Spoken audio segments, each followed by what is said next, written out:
आंखों से दिखाई नहीं देता, जिसके लिए हमें एक मशीन की जरूरत पड़ती है। और उस मशीन का क्या नाम है? मशीन भी नहीं बोलते उसको, इंस्ट्रूमेंट बोलते हैं। क्या बोलते हैं? इंस्ट्रूमेंट, यंत्र।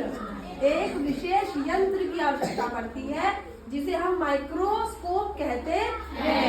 और सूक्ष्म जीवों को क्या कहते हैं इंग्लिश में? Micro organism. क्या कहते हैं? Micro organism. माइक्रो का मतलब वो चीज जो इतनी छोटी हो, जो मतलब छोटी से भी छोटी। समझ आई बात? पांच तरह के माइक्रो ऑर्गेनिज्म होते हैं। अभी दोबारा रिपीट कर रहा है इसमें, देखो। तो आ जाइए, कुछ ऐसे जीवित प्राणी होते हैं जिन्हें हम अपनी आंखों से नहीं देख सकते और उन्हें देखा जा सकता है एक ताकतवर माइक्रोस्कोप से। इन ऑर्गेनिजम्स को कहा जाता है माइक्रो ऑर्गेनिजम्स या माइक्रोब्स। दोस्तों, माइक्रो ऑर्गेनिजम्स माइक्रो ऑर्गेनिज्म भी कहते हैं और माइक्रोब्स भी कहते हैं। क्या कहते हैं?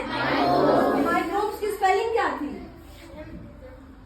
ये चीजें ध्यान से देखा करो। स्क्रीन होने का फायदा ये है कि जब किताब में पढ़ाते हैं तो तुम्हें वो चीज तुम अपने दिमाग में सोच नहीं पाते, लेकिन यहाँ तो तुम्हें फोटो भी दिख रही है ना? तो साथ में स्पेलिंग और जितनी चीजें डिटेल दिखती सब ध्यान दिया करो। एक ताकतवर माइक्रोस्कोप से इन ऑर्गेनिजम्स को कहा जाता है माइक्रो ऑर्गेनिजम्स या माइक्रोब्स। दोस्तों, माइक्रो ऑर्गेनिजम्स 5 तरह के होते हैं। फंगाई, बैक्टीरिया, वायरसेस, एल्गे और प्रोटोजोआ।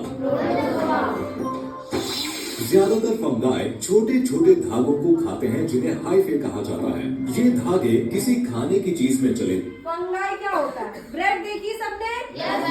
ब्रेड कभी जब ज्यादा पुरानी हो जाती है बरसात के मौसम में या ऐसे भी, उसमें सफेद सफेद रुई जैसा कुछ दिखता है जब ज्यादा पुरानी हो जाती है। या कोई मिठाई खराब हो जाए तो उसमें व्हाइट कलर का दिखता है कुछ, वो क्या है? फंगाई है। कवक, क्या बोलते हैं इसको? कवक। हिंदी में बोलते हैं कवक और इंग्लिश में बोलते हैं फंगाई। फंगाई स्पेलिंग क्या है? FUNG। जाते हैं और रसायन निकालते हैं। ज्यादातर फंगाई छोटे छोटे धागों को खाते हैं जिन्हें हाइफे कहा जाता है। ये धागे किसी खाने की चीज में चले जाते हैं और रसायन निकालते हैं जिससे खाना टूट जाता है। फिर फंगाई उसे पचाते हैं और उसे पोषण की तरह इस्तेमाल करते हैं। जितना भी खाने की चीज है या जितनी भी